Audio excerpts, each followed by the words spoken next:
बड़े घर में आज कुछ ऐसा होने वाला था जो कभी किसी ने सोचा भी नहीं था। पिशिमोनी का एक्सीडेंट हो गया। जी हाँ, वही पिशिमोनी जिसकी तेज आवाज, कटु बातें और खतरनाक स्वभाव से घर की बहुएं कांपती थीं। लेकिन इस बार यह सब कुछ अपने नतीजे तक पहुंचने वाला था। अहाना, जिसे दिनरात पिशिमोनी की साजिशों का शिकार होना पड़ा, आज उसी महिला की जान बचाने के लिए अपने खून की कीमत चुकाने वाली थी। लेकिन सवाल यह था, क्या अहाना का यह बलिदान सही मायनों में काम आएगा? क्या फायदा होगा अपनी जान जोखिम में डालकर उस महिला को बचाने का, जिसने उसके लिए न केवल घर को नर्क बना दिया बल्कि हर संभव तरीके से उसे तंग किया? इस कहानी में बड़े घर की छोटी बहू के इतिहास का सबसे काला अध्याय जुड़ने वाला था। एक ऐसा अध्याय जिसे सुनकर आपकी रूह तक कांप उठेगी। पिशिमोनी उस दिन गुस्से और जलन की आग में जलती हुई घर की देहरी पार कर बाहर निकली थी। उनके चेहरे पर पसीने की बूंदें, माथे पर गुस्से की लकीरें और आंखों में केवल एक ही धुन, अहाना को तबाह करना। मौसम चाहे कितना भी ठंडा क्यों न हो, पिशिमोनी के अंदर की गर्मी और क्रोध पूरे शहर की ठंड को पीछे छोड़ रहा था। उनका ध्यान सड़क पर आने जाने वाली गाड़ियों पर नहीं था, न ही ट्रैफिक सिग्नल पर। उनका ध्यान केवल एक ही जगह था, अहाना को नुकसान पहुंचाने की योजना बनाने पर। वह बेसुध होकर सड़क पर चल रही थी, बुदबुदाती हुई और हवा में हाथ हिलाती हुई। किसी तांत्रिक या वकील की मदद लेने का विचार उनके दिमाग में घूम रहा था, ताकि अहाना का करियर और गृहस्थी दोनों तबाह हो जाए। लेकिन कहते हैं, जाको राखे साइयां, मार सके ना कोई। नियति ने उनकी पूरी योजना को उल्टा कर दिया। सड़क पार करते समय एक तेज रफ्तार ट्रक ने पिशिमोनी को टक्कर मार दी। टक्कर इतनी जोरदार थी कि पिशिमोनी हवा में उछली और सड़क किनारे गिर गई। उनके सिर से खून फूट रहा था और वह वही महिला अब बेसुध और कमजोर धूल और कीचड़ में पड़ी थी, जिसने कल तक घर की बहुओं और पतियों को अपने डर से कांपने पर मजबूर कर रखा था। उनके महंगे गहने बिखर गए, उनकी साजिशें धराशायी हुईं। ट्रक वाला भाग गया, लेकिन अब यह उनकी अपनी नफरत और अहंकार का फल था। पुलिस और एम्बुलेंस तुरंत मौके पर पहुंचे। खून और दर्द से सनी पिशिमोनी को अस्पताल में भर्ती किया गया। उनके पास समय कम था और खून की आवश्यकता अत्यंत गंभीर थी। लेकिन सबसे बड़ा झटका तब आया जब पता चला कि उनका ब्लड ग्रुप बहुत ही दुर्लभ था, ओ नेगेटिव। ब्लड बैंक में भी यह आसानी से उपलब्ध नहीं था। डॉक्टरों ने तत्काल उनके बेटे पोल्टू की ओर देखा। ये वही बेटा था जिसके लिए पिशिमोनी ने अपने जीवन के फैसले किए, जिसके लिए उन्होंने बहुओं को सताया और परिवार के बंटवारे की धमकी दी। लेकिन पोल्टू ने खून देने से इनकार कर दिया। उसने बहाने बनाए। डॉक्टर साहब, मुझे सुई से डर लगता है, मुझे चक्कर आ रहे हैं। सोचिए, अपनी माँ की जान खतरे में थी और ये बेटा केवल अपनी सुरक्षा और स्वार्थ की चिंता कर रहा था। दुर्गा देवी, अमर दादा, पारुमिता, सभी आश्चर्य और चिंता में थे। यही वह पल था जब अहाना का साहस और इंसानियत पूरी तरह सामने आई। अहाना, जो उसी समय ऑफिस में एक महत्वपूर्ण मीटिंग में व्यस्त थी, उसने किसी भी व्यक्तिगत लाभ की परवाह नहीं की। उसने मीटिंग अधूरी छोड़ दी और अपनी सरकारी गाड़ी में बैठकर सीधे अस्पताल की ओर भागी। उसका ध्यान केवल पिशिमोनी पर था, सिर्फ उनकी जान बचाने पर।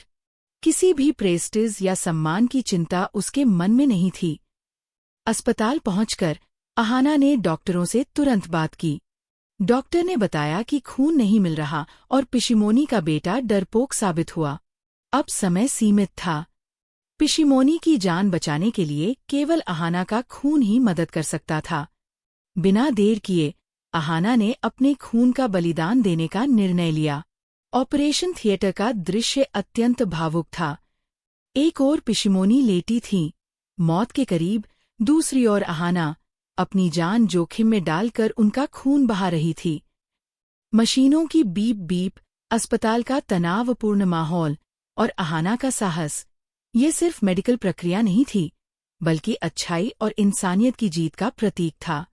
ऑपरेशन के कई घंटे बीत चुके थे। पिशिमोनी की सांसें अब धीरे धीरे नियंत्रित हो रही थीं। उनका शरीर कमजोर था, आंखें खुली थीं लेकिन धुंधली और अस्पष्ट। सिर में भारीपन, शरीर में थकान, सब कुछ साफ दिख रहा था। जैसे ही उन्होंने अपनी धुंधली नजरों से देखा, उनके सामने दुर्गा देवी बैठी थी, आंखों में आंसू और चेहरे पर चिंता। पिशिमोनी ने कांपती हुई आवाज में पूछा, दीदी, मैं बच गई। किसने मुझे बचाया? क्या पोल्टू ने? दुर्गा देवी ने गंभीरता से हाथ थामते हुए कहा, नहीं काकी, तुम्हें अहाना ने बचाया है। हाँ, वही अहाना जिसे तुम हमेशा कोसती रही हो, वही बहू जिसकी वजह से आज तुम जिंदा हो। उसका खून अब तुम्हारी रगों में दौड़ रहा है। ये सुनकर पिशिमोनी के होश उड़ गए। उनके मन में पहली बार पश्चाताप की एक हल्की लहर आई। उनकी आंखों में आंसू थे। वह पल था जब एक पत्थर दिल इंसान भी पिघल सकता है। उन्हें अपनी सारी गलती और पाप का एहसास हुआ। उन्होंने याद किया कि कैसे अहाना ने हमेशा उनके डर और तानों के बावजूद उन्हें सहा, उनके गुस्से और साजिशों का सामना किया। लेकिन जैसे ही अहाना कमरे में आई, हालात एक बार फिर बदल गए। अहाना ने धीरे से पिशिमोनी के पास सूप और जूस का गिलास रखा ताकि उनकी कमजोरी और पसीने की थकान दूर हो। अहाना की आंखों में उम्मीद और करुणा थी। लेकिन पिशिमोनी, जिसकी मानसिक स्थिति अभी पूरी तरह संतुलित नहीं थी, अचानक गुस्से में फट पड़ी। उन्होंने पूरा गिलास हाथ से मार दिया। कांच टूट गया और सूप अहाना की साड़ी पर गिर गया। दूर रह मुझसे, पिशिमोनी ने चिल्लाया। तुमने मुझे बचाया नहीं। तुम्हारा खून बस मुझे फंसाने के लिए था। तुम चाहते हो कि मैं तेरे आगे झुक जाऊं, कि मैं तुम्हें घर की मालकिन मान लूं। लेकिन मैं नहीं मानूंगी। समझी? अहाना चौंक गई। उसने अपनी जान की परवाह नहीं की थी, अपने खून का बलिदान दिया था, लेकिन वही महिला उसे दोषी बता रही थी। अहाना की आंखों में आंसू थे, लेकिन यह आंसू दुख से नहीं, बल्कि आघात और अविश्वास से थे। कमरे के कोने में खड़ा पोल्टू अपनी शातिर मुस्कान के साथ सब देख रहा था। उसे पता था कि उसने अपनी चाल में सफलता पा ली है। उसने अपनी माँ को फिर से अहाना का दुश्मन बना दिया। उसकी चाल साफ थी। अगर पिशिमोनी अहाना के प्रति नरम हो गई तो उसका खेल खतरे में पड़ जाएगा। उसका पॉकेट मनी, उसकी आराम की जिंदगी, पारुमिता पर उसका नियंत्रण, सब खत्म हो जाएगा। पोल्टू ने धीरे से पिशिमोनी का हाथ पकड़ते हुए कान में फुसफुसाया, माँ, ये सब अहाना का नाटक है। उसने डॉक्टर के साथ सेटिंग कर ली थी। उसने सिर्फ अपना खून दिया ताकि तुम्हें इमोशनल ब्लैकमेल कर सके। वो दिखाना चाहती है कि तुम गरीब और दोषी हो, और वही उसे महान बनाती है। यह सब दिखावा है, माँ। सच जानना चाहोगी? पिशिमोनी का दिमाग थर्राने लगा। उसकी हालत अभी भी कमजोर थी और एक्सीडेंट की चोटें ताजा थीं। लेकिन पोल्टू की बातें उनके पुराने संदेह और पूर्वाग्रहों को हवा दे रही थीं। उन्होंने तुरंत विश्वास कर लिया कि अहाना ने उनका फायदा उठाया। उनकी आंखों में वही पुरानी जलती हुई नफरत लौट आई। अहाना, जो पिशिमोनी की कमजोर अवस्था को देखकर स्नेह और उम्मीद से मुस्कुरा रही थी, अब पूरी तरह असहाय हो गई।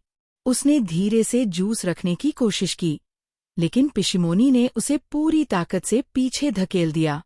तुम क्या समझती हो? तुम मुझे खरीदने आई हो, मेरा एहसान मानने आई हो। निकल जाओ मेरी नजरों से, मनहूस। दुर्गा देवी और अमर दादा दौड़े, अहाना को संभाल